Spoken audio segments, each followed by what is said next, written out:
What's up, guys? Welcome back to the What's True Health podcast. And today we've got Jeff, the running EP, with us today, and he's here to tell us about healthcare communication. Hello, Jeff. Hello, Victor. Thank you so much for having me on to your podcast. Honored and looking forward to having an interesting conversation about communication and motivation interviewing. So thanks again. Definitely. So tell us a bit about yourself. Give us a bit of a background, a bit of history. How'd you even get into communication, which is a bit of your little niche in the healthcare sphere, I see. How'd you get into that?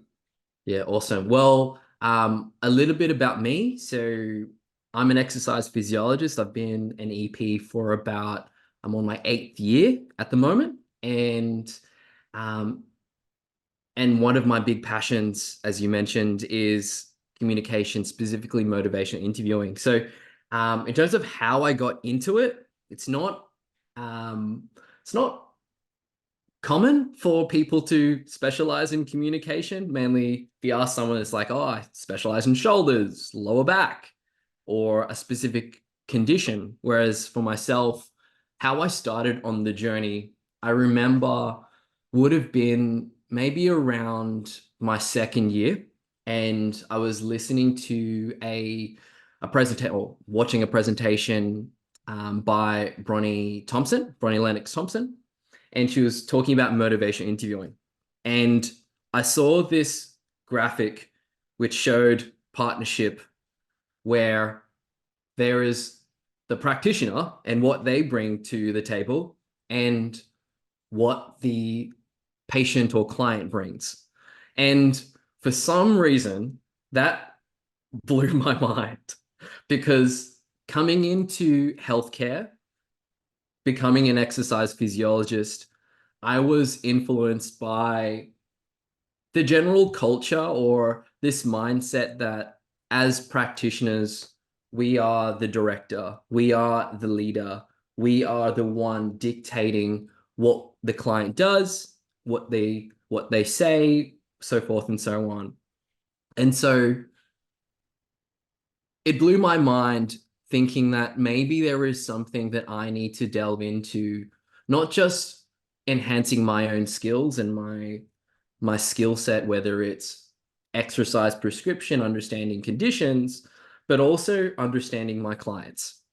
And as I continued on my journey, I attended more courses, went overseas, did an amazing course by Stephen Malcolm Berg Smith, and how he presented in motivation interviewing again blew my mind, and how I view communication and how I can best teach motivation interviewing that's a little bit more engaging.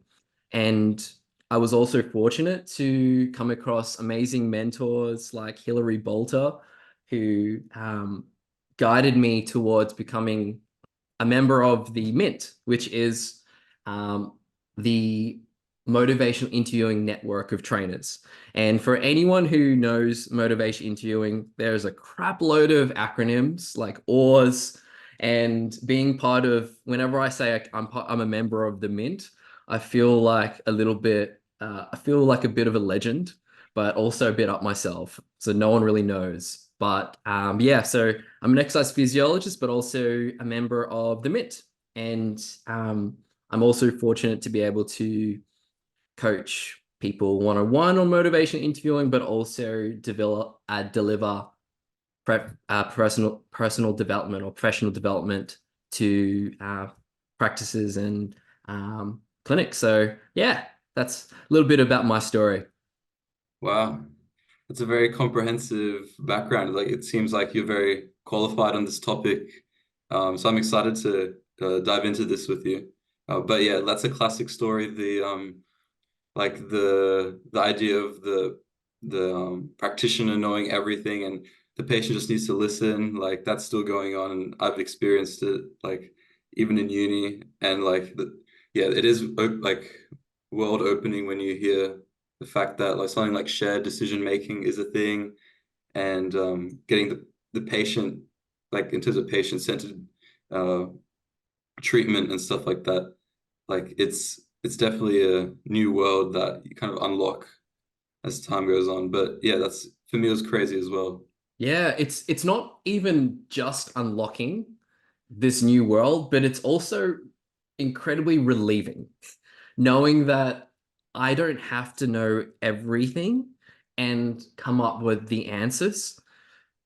If I don't know, maybe what does the client bring? What do they know? And through this journey, I've grown to understand and see firsthand that the people that we work with, they can come up with amazing ideas, things that yourself and I wouldn't think of. And so yeah, it's this interesting dance and this collaboration that really it opens up a lot of things, especially when you hold space and your client allows you to walk into their space too. Wow. Yeah. I never would have thought like the example you mentioned of how like patients might actually come up with things that maybe, for example, exercises or like the way of structuring their program that like might benefit them, or like even the fact of just saying, I don't know, instead of faking it, it would be smart to actually uh, work it out with the patient. So that does make sense. Yeah, Okay, above that. so the next question is, what does effective and non-effective communication in healthcare look like? I guess in order to know what is effective, I guess if we help to know what isn't effective. And I think effective is very subjective. And but for me, I believe effective is or ineffective is when we close our doors to our clients and we are providing the answers and we are providing the solutions without being informed by the context of your client. I think one of the common mistakes that we do as whether it's early practitioners or uh, to a lesser degree, even more experienced practitioners, sometimes we fall into what we call this writing reflex, where it's just let's provide a quick solution. Let's say the right thing, or in our mind, the right thing with some quotation marks, as soon as possible, assuming that it's going to land and it's going to create amazing behavior change that's not just going to be in the short term, but in the long term. So at the same time, if we step out of ourselves, what's the environment? Sometimes we may be speaking to someone in an environment with a lot of different factors, whether it's something that you're in a place that's incredibly distracting, or you're having a deep and meaningful conversation with your client. There's people walking in and out of the space. How does that influence our level of engagement, their engagement? Are they able to bring their best selves and feel safe enough to open up and share their story or to provide an idea? And so that's just two examples. One, there are factors within between yourself and the client. There are also factors outside of your client, the world of which or the space of which this conversation is happening. And so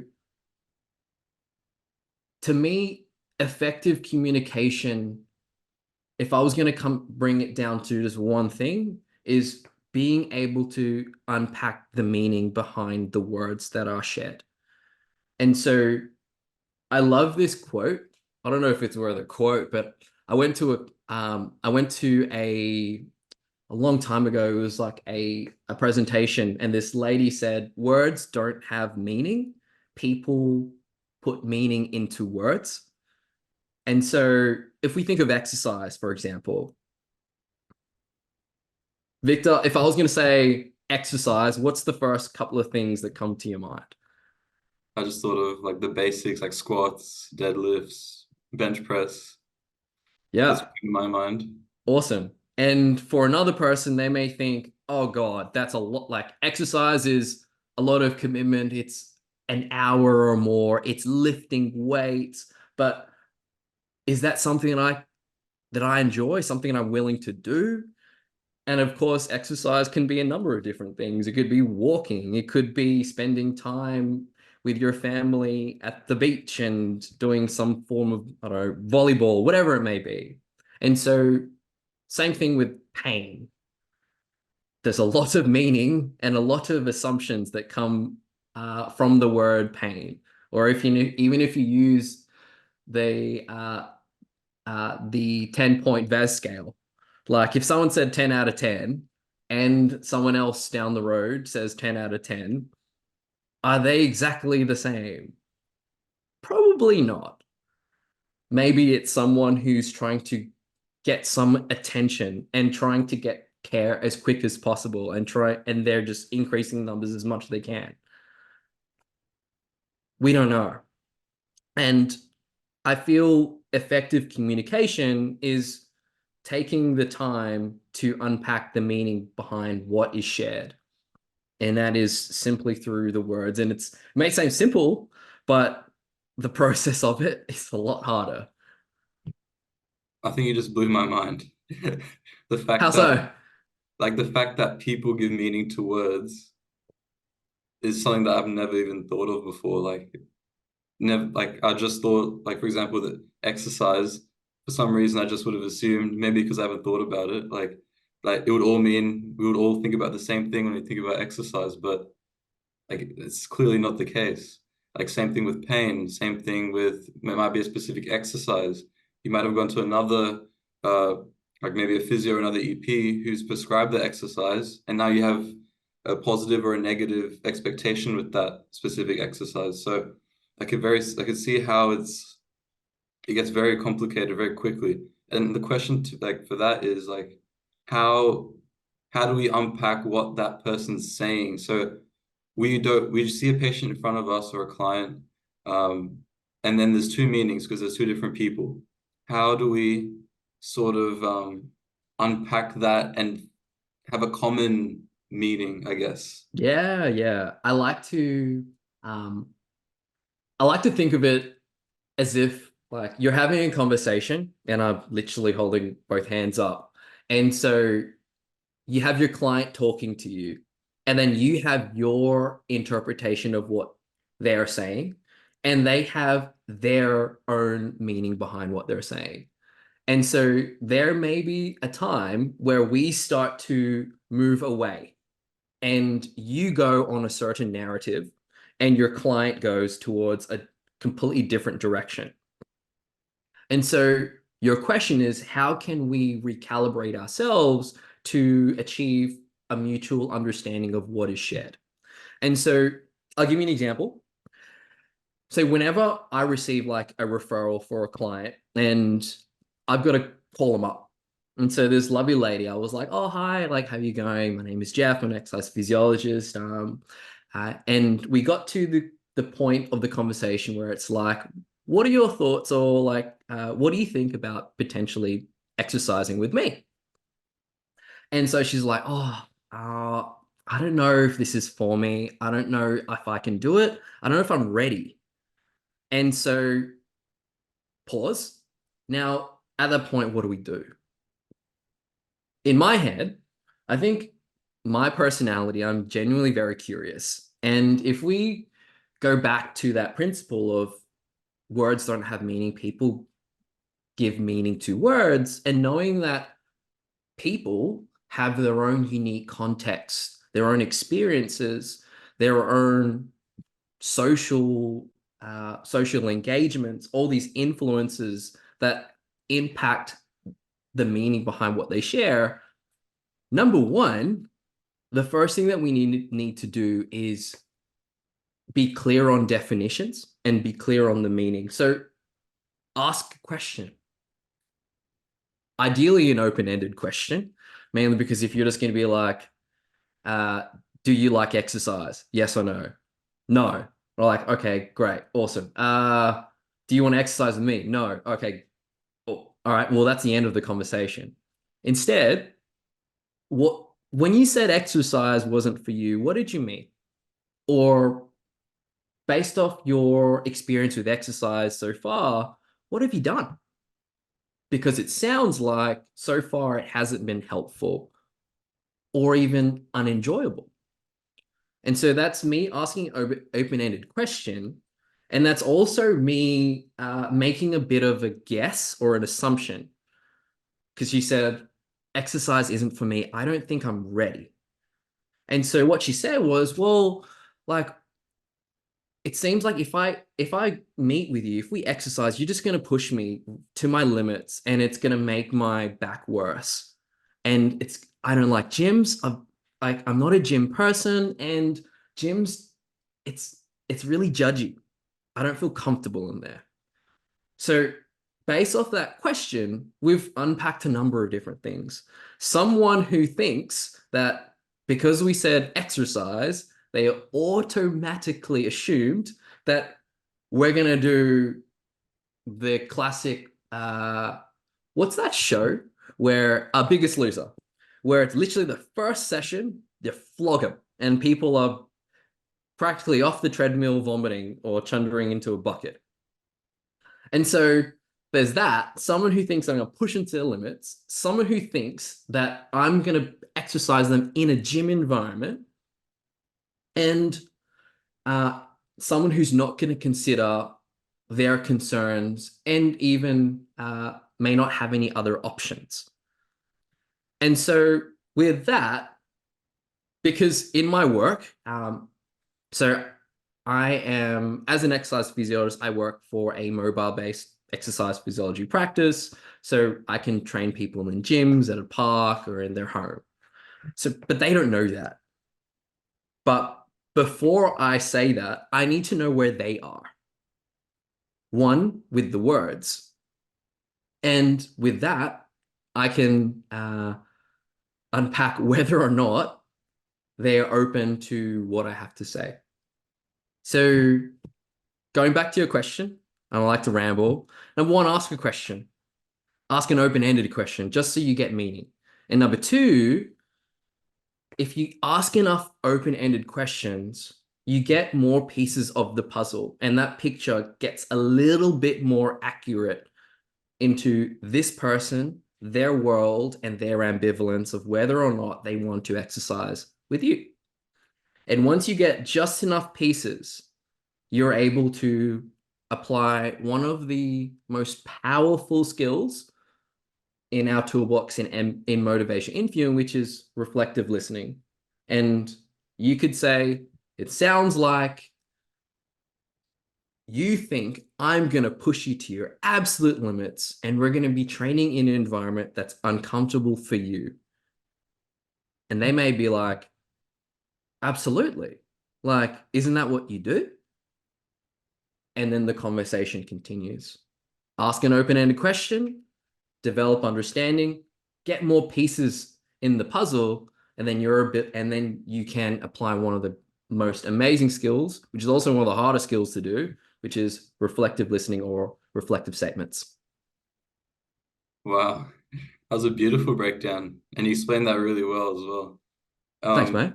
It sounds like, yeah, curiosity, open-ended questions, and like just questioning in general are really key to breaking down those, like the meanings behind the words and seeing where the patient's at. So yeah, would that be correct? You need a lot of curiosity, and you need a sense of wanting to engage with the patient's world. 100%. I think the first thing that comes to effective communication ultimately comes from our mindset. So if you're, say, for example, if you have a client who's been labeled that they're the most resistant person in the world, someone who's never going to exercise under your care, someone who's not going to take any resources, information, or recommendations from you, or even if you think that they hate you or you're they're they're your enemy, for example, if you have that into your mindset, you're less likely to bring your curiosity to the table and to provide options to understand this person.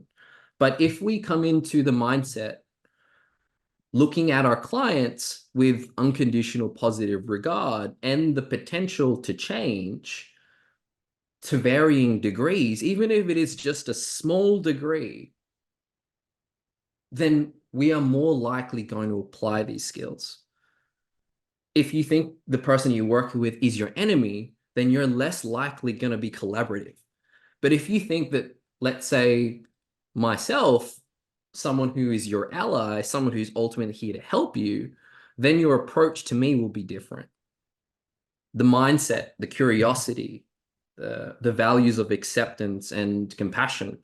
If you're able to hold these front of mind, then ultimately what you do comes from a genuine place, not just something that you're just going to tick off something part of all the boxes in your on your list. Hmm. So not only is it curiosity, but being compassionate and consistently curious across all the patients that you see. Yeah, sounds like a really like a core pillar of like effective communication. It is, and it's tough because there's going to be clients or people that you work with, whether it's colleagues or your patients or clients. They're going to test your patience. They're going to bring really weird beliefs, and you're going to be like trying to hold back using every ounce of energy in your body, not just be like, you're a fucking idiot. We are human. Yeah, I haven't got to that stage yet, so I'll take your word on it. But yeah, just even online and my personal experiences, yeah, it's really hard to not get into the like lecturer or teacher mode of being like, okay, let's talk about pain, let's talk about posture, like etc. Yeah, I found that really hard personally. Mm, Okay, let's move on to just simply if you could break down why like people should like students and people out in clinical practice, why should they focus on communication? Like we get taught so many different things. I'm assuming like it's very hard in a clinical care setting already. How can we manage like what is the value of learning communication skills on top of what seems like a very heavy workload? mm. I think um, as a new grad or as students, I'm pretty sure the primary uh, priority is to maximize and to build one's skill set or clinical skills, understanding exercise prescription, understanding conditions, understanding schemes around the in the I guess the healthcare industry of which we work. And it's all well and good. Unfortunately, if if you communicate badly, if you don't develop a strong rapport with your clients, it ultimately falls short. And unfortunately, it can limit your potential to helping people. If the words that come out of your mouth is the primary barrier to helping people, then you're going to miss the next stages of exercise prescription or taking people to greater heights. If you improve in your communication, it only enhances what you've already got. People are more willing to listen. People are more influenced by what we do in a positive manner, and people are more likely to take important risks and make the big moves in their healthcare. Ultimately, if you're a client and you don't vibe with the practitioner that you're working with, if you don't believe in the person that you're working with, if you don't have a strong relationship, then why will I go through the ringer and do things that are challenging? Or why should I trust you in applying this principle or this exercise that you told me to do? And so I think there is that assumption that because we are health practitioners, we have this power, this and that we bring to the dynamics of a relationship, and assuming that people will just do what we say. I'm gonna cut the end of the story. Unfortunately, guys, it's not the case. People are complex. Relationships are important. And if you improve in your communication skills, it really just enhances everything that you already got and opens up a world of which you see your clients and adds meaning to exercise prescription. That was amazing. You you cross so many different domains from like behavior change to just building rapport. And it seems like how you explained it, no matter where you are, even from a student level to even an experienced clinician, you will benefit from learning and advancing your communication skills. So 100%. yeah, people who are listening, there's the reason for you to practice your communication skills. Um, so yeah, from there, we understand that communication is super important, but how do we improve our communication skills? What are some tools or frameworks that can help us? And I know you mentioned motivational interviewing. Perhaps would you like to explain a bit more about that or some other frameworks or tools? Yeah, awesome. So I just realized that I still haven't elaborated on what is motivation interviewing. So uh, put quite simply, at least in my own definition, motivation interviewing is just a genuine conversation about the possibility of making a change. That's my uh, very brief, reductionistic definition. With more nuance, motivation interviewing is all about drawing out what is already there from your clients. And we're talking about their own motivations, their own strengths that they already have.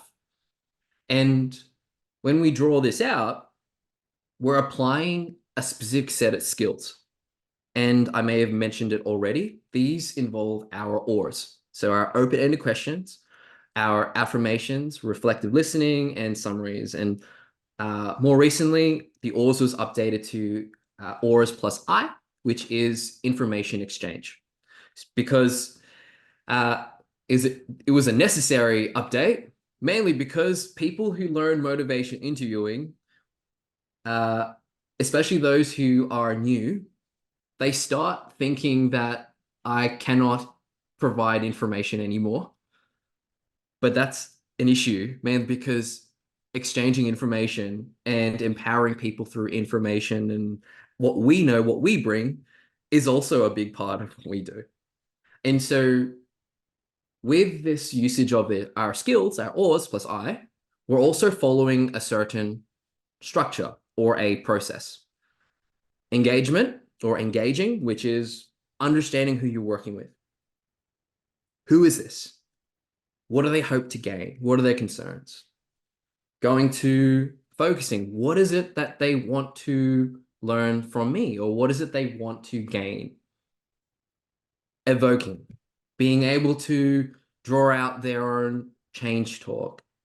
Be able to understand the skills that they already have that we can utilize, and ultimately planning, which is develop a plan and be able to understand the barriers, how we're going to work around it.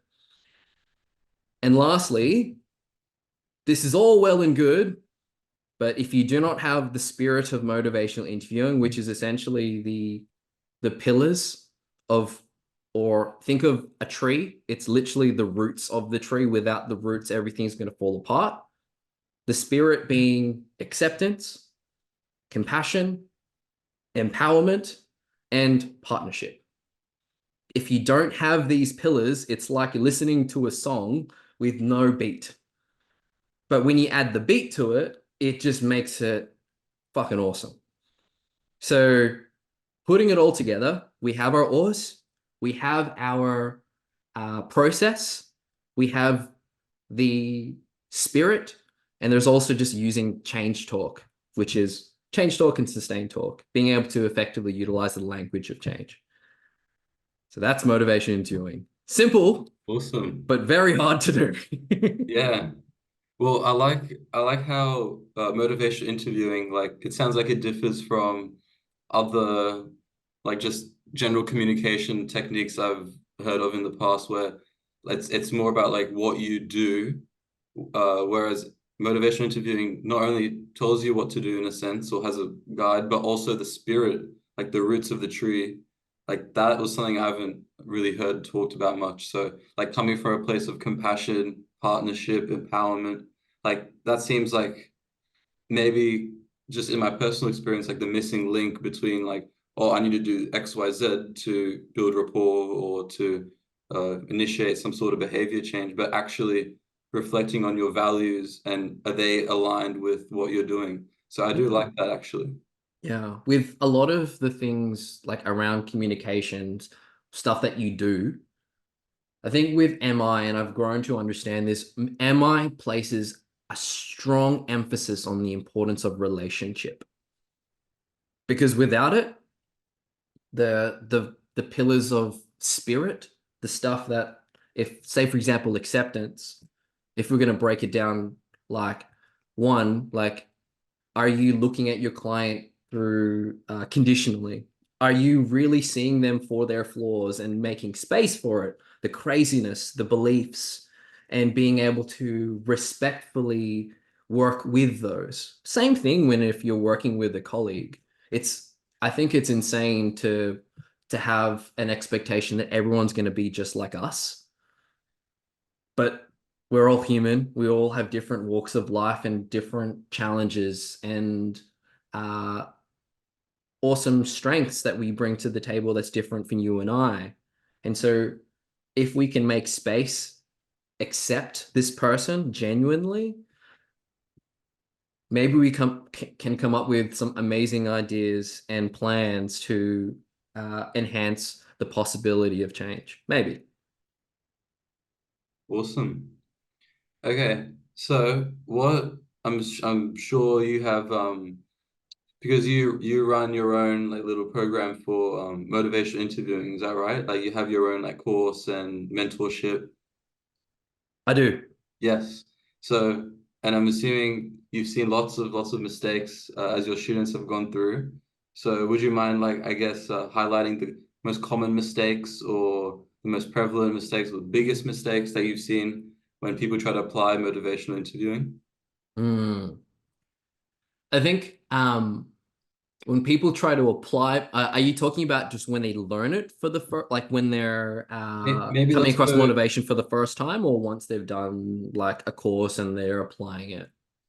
Would you mind touching on both of those? So, like when someone's learning it, maybe some misinterpretations, and then when we're trying to apply it, what are some things that could go wrong in the clinic? Yeah, yeah. I think um, when someone's learning it for the first time, the first thing that I focus on, especially with my courses, is just making sure that we have an awareness of that there is a unique meaning in a world that our clients are influenced by, and that influences their behavior. So the main problem is, at least at the very without motivation interviewing, it is the writing reflex. It is this directive and a directive approach, and it is the only approach. I think once people start learning motivational interviewing, then um, some people, or more often than not, they swing the other way. So when we think of, say, for example, being a guide is being able to, let's say for yourself, when you're working with someone, Victor, you're someone who leads, i.e., all right, this is what we're doing, like this is the plan, and like this is what we're gonna do. You're paving the way, and they are following your lead. On the flip side, you could also be a follower, being like, all right, well, like Jeff, what do you reckon we should do? All right, awesome. All right, well, Jeff, like, what are your ideas on this particular issue that you're dealing with? How do you reckon you should challenge it? How you should tackle it? Cool, awesome, great work. And so once people learn motivation interviewing, they can swing to just only becoming a follower, being a little bit more passive, asking questions, leading clients to their own self-discovery, making their decisions, and we're just like sitting in the passenger seat most of the time. Hmm. Whereas if you are a guide, there's going to be times where someone's going to go up to you, Victor, and be like, or you go, Jeff, what do you reckon we should do? And I say, dude, like, you're asking me. I've had the longest week. I've got kids that I'm trying to look after. My work has been crazy. I do not have any capacity right now. Can you just tell me what to do? Whereas they're literally saying, dude, you lead, please. I cannot lead right now. At the same time, you're going to come across that same client where they may have an idea and they have capacity and they're at a point where it's just like in your head, this person needs to make this decision. I have an idea that they've got the idea in their head and they're going to succeed if I provide create these parameters. Victor, I reckon you have a great idea here. Like, what do you reckon we could do? I'm gonna back you. I back you. And so this dynamic of being able to swing one way and be able to swing the other, I think a second problem, especially once people learn motivation interviewing, is uh, they ask open-ended questions and they reflect.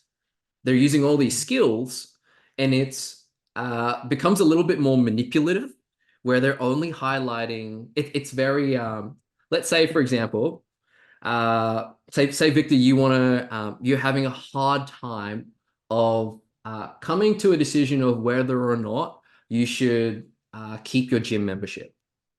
Right? So you're ambivalent, meaning you're sitting on the fence. It's a difficult conversation, or it's a difficult decision to make.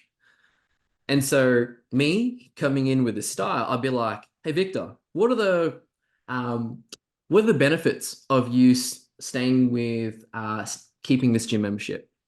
Oh, Victor, you're like I noticed that being at the gym makes you really happy. Oh, Victor, like you're really strong and you're an inspiration to people around you whenever you're in the gym. So it's pretty clear that I'm trying to move you in one direction. And so there is a time for that. At the same time, there may be uh, genuine reasons why you should give up your gym membership. There's a reason why you're sitting on the fence. And so if we're going to apply it like in this instance, as an exercise person, it may, for some practitioners, it's like going against their own morality of asking, what is it about this? What is it about exercise that you hate? As an exercise physiologist, I shouldn't say that. Like, because I need to get people moving. I need to get people loving exercise. At the same time, there are genuine reasons why people hate exercise. It may be a social reason. It may be um, like a long list of reasons. Financial. The person in the group class, they're making statements that are not uh, relevant or safe. And so one thing that we need to do is be able to look at both sides of the coin. And the problem is that we may be just so focused on moving someone one direction, even when we're applying these skills. And when we're doing that, we are not looking at the possibility of change holistically. And that means if we are looking at it holistically, we've also got to be prepared that it's going to bring up really uncomfortable feelings within us. And so it's our responsibility to work with those. I I hope that see. answers your question. Definitely. So there's two parts to that. The first part about swinging too far one way or the other. So the just a comment about that. I see like three different roles. So you could be like the boss, which is like the paternalistic sort of way. You could be the guide, or you can be the passenger. And then from what it sounds like you're saying, the goal would be to move between whatever role requires for whatever situation is in front of you. Exactly. And Exactly. then for that second part where you talked about like the gym membership and using open-ended questions to sort of like push a narrative, I guess. Uh, yeah, I just couldn't fully understand that. You said so obviously there's times where maybe we want to push a certain narrative to patients. I can see that. But then you said to instead to look back and see it more holistically. Could you just explain that a little bit more? Yeah. So one graphic or one exercise that I show or implement in my courses, it's uh, it's essentially these four boxes. And so if we look at, let's use, say, for example, let's continue that example of whether or not you should um, give up or maintain your gym membership. Those are two choices: to stay where you are or to change, which is change being give it up. Those two options have their own pros and cons, at least in your perspective. And so, if, say, for example, as a health practitioner, the main boxes that we're going to look at is the pros of maintaining your gym membership and the cons of losing it. And purely because we think or we apply this bias that keeping this gym membership is 99% or 100% the best option. And we only focus on those two boxes. If you are ambivalent, you're sitting on the fence, you have genuine reasons to potentially give it up. And so, what I mean by holistically is also being able to proactively look at one, the disadvantages, at least in your perspective, of keeping the membership and the advantages of letting it go. So, if, say, for example, you've had this conversation with five other biased health practitioners who are focusing on those same two boxes, you're going to be like, oh God, all right, same thing, same shit that I'm hearing. People obviously want me to move, but they're not hearing me. And so if you look at the other boxes, you're essentially like, they may, if you meet this person, they're going to have the assumption that you're going to do the same thing because the five other people did the same thing. It's a reasonable expectation. But if you're going to be like, or if I say, Victor, what is it about like keeping this membership that's really hard for you right now? And you'd be like, thank God. Like this has been a really tough decision because X, Y, Z. And I'm like, like that makes sense. And so once you are able to look at the other side of the coin that not many people focus on, then maybe you may be able to have a genuine conversation about the possibility of keeping that membership. So looking at change, the pros and cons in your perspective, genuinely, proactively, even though it may be uncomfortable for you, so you can have a more holistic view of your world and why this change is hard. And now we can really have a solid conversation of a genuine conversation of what we need to do that's in your best interests and that's in a way that's person-centered and collaborative. See. So it's about zooming out and looking at all four of the squares and acknowledging maybe some of the difficult feelings behind all those squares. And then by doing that, it allows the patient to feel heard. And then by doing that, you put them in a better position to uh, see which way they might want to go. Is Ex that exactly. okay? So this reminds me of like I'll never forget it. Do you have time? Is it okay if I provide an Yeah, all example good, of a all good. client? So okay, so I work predominantly in workers' compensation or the compensable schemes, right? And so I got referred to see a client, and when I saw her for the first time, we sat down, and she had her arms crossed, and she was leaning back, and we're literally sitting on opposite ends of the table. And I'm just like, oh shit, like she's not happy. And I'm like, okay. So once I was able to understand what she was going through, she was just like we didn't have any conversation about exercise. And there was a reason behind it. I was like, what is it about like okay, what's your experience been like in the compensable schemes and workers' comp so far? And she's like, well, the last exercise physiologist I saw, I said some stuff. They wrote a report, and now I wasn't able to get my psychology sessions, and like they stopped like approving these things. And now I'm thinking, who are you? And should I even like disclose or share information with you? So to put quite simply, her ambivalence or the discussion was around whether or not I should trust Jeff. So if I didn't explore that, then, or if I started talking about exercise, I'm not even addressing the elephant in the room.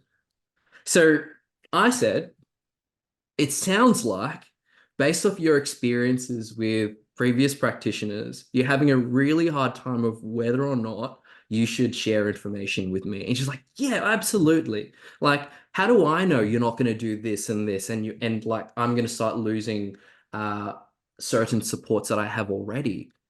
And so, yeah, like, I hear you. And then with that, I can't talk about like whether or not like just focusing on why I'm a good guy.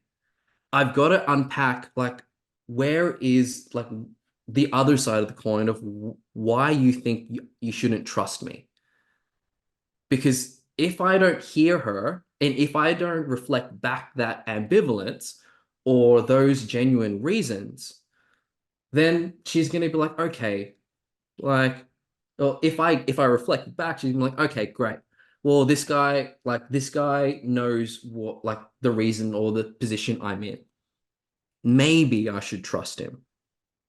So trying to look at it, try to see the elephant in the room and be able to unpack what is necessary at that point in time. And that may be uh, whether or not you should be trusted and focus on the areas of change where other people don't, because that could be incredibly relieving, not just for yourself, but for your client.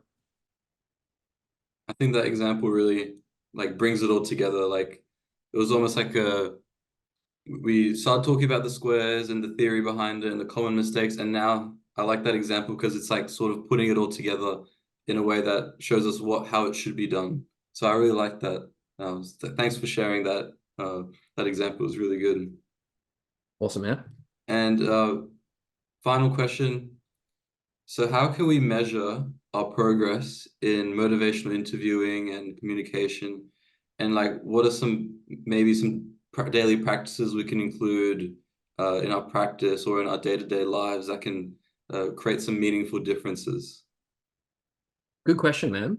Like, because motivation interviewing has a lot of different skills and a lot of principles and a lot of things to learn, like change talk, uh, affirmations, like the different the different forms of reflective listening, complex or simple. And if you look at complex, there's a long list of complex, different examples of complex reflections. And because there's so much choice, a lot of people are just like, fuck this. It's too much. And I don't know where to start. And I probably won't be able to cover it all. And it's likely that you won't. And so how I started was, okay, like if you understand the ors, let's say it's the reflective listening, I might choose like one particular reflection, and it may be saying it sounds like you feel, or you feel sad about XYZ, or you're annoyed because. So choose one thing and focus on that and apply it. Ideally, having some form of reflection afterwards. So I remember when I was applying reflective listening, saying like, oh, it sounds like XYZ. My colleague at the time was like, dude, you sound so fucking weird. And I'm like, yeah, because I'm just starting this and it's hard. And I need to do it as many times as I can so that it becomes the air I breathe, where it's literally something I don't have to think about. And so once you do that, all right, well, what's the next one? All right, okay, I've done feeling reflections. Now I'm going to try double-sided reflections where it's like, on the one hand, you don't you think you should give up your membership because you're not in a financial situation to keep it. On the other hand, whenever you go to the gym, you're an inspiration to the people around you and it makes them want to exercise more. So choose one, do it as often as you can, and try to get feedback. Because as we know, we may do something and you may be doing something quote unquote wrong. And then it's like, awesome, great. Tick that box, onto the next. So choose one thing, reflect back, and then choose something else. And then as time goes by, you're gonna, who knows where you're gonna be.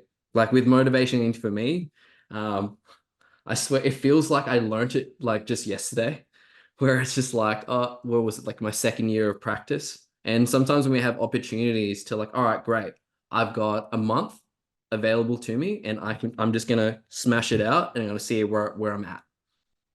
And you're probably not gonna cover it all. You're probably not, and that's okay. Cool. Respect the process, and keep moving from there. Keep it simple. Awesome. So pretty much baby steps, focus on one thing at a time, and slowly expand your repertoire of skills.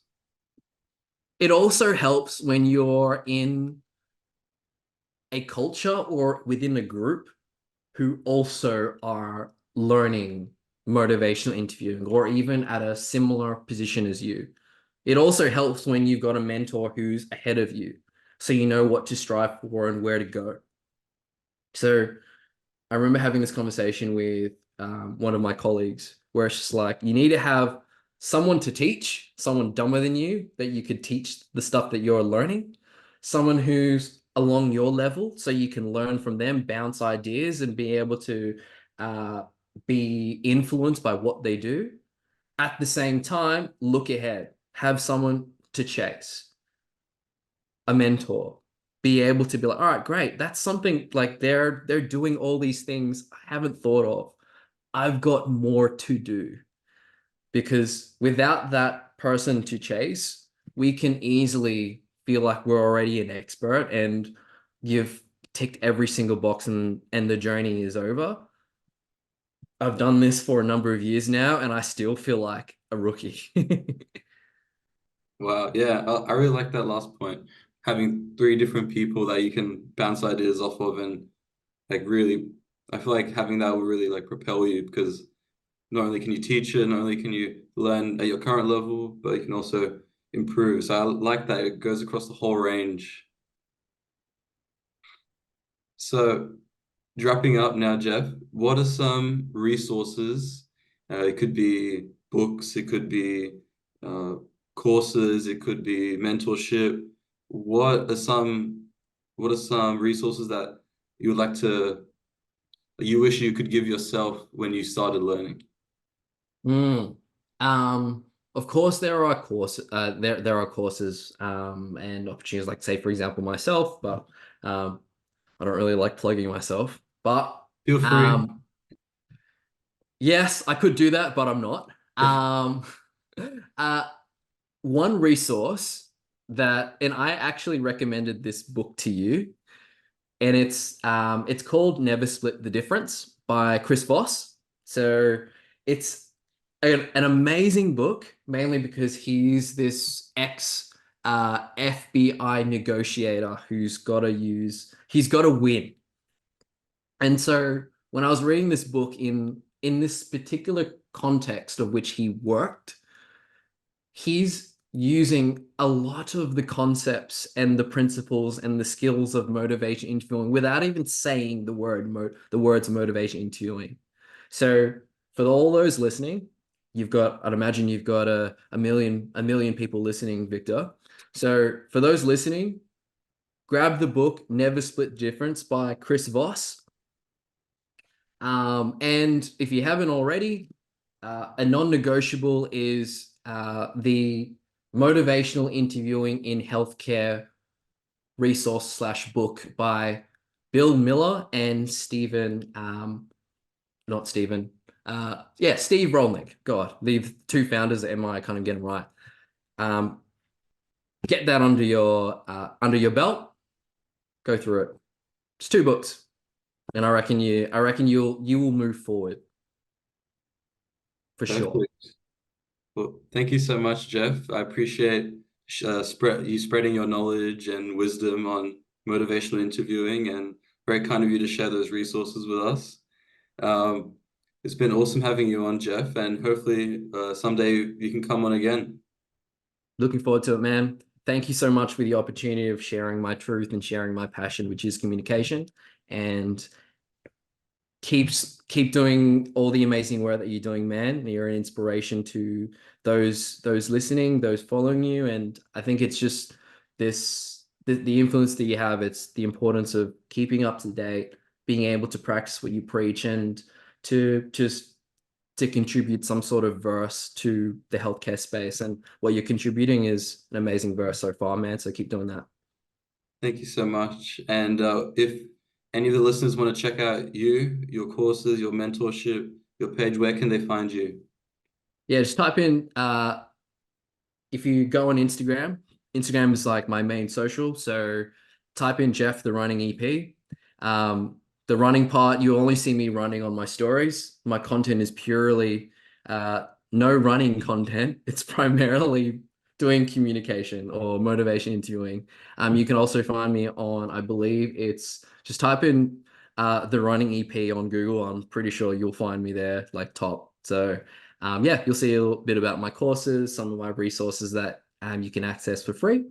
And you can also find me on LinkedIn. So definitely send me a message there. Always happy to have a chat.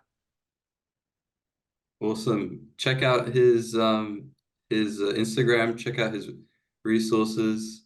And once again, thank you so much, Jeff. My pleasure, man.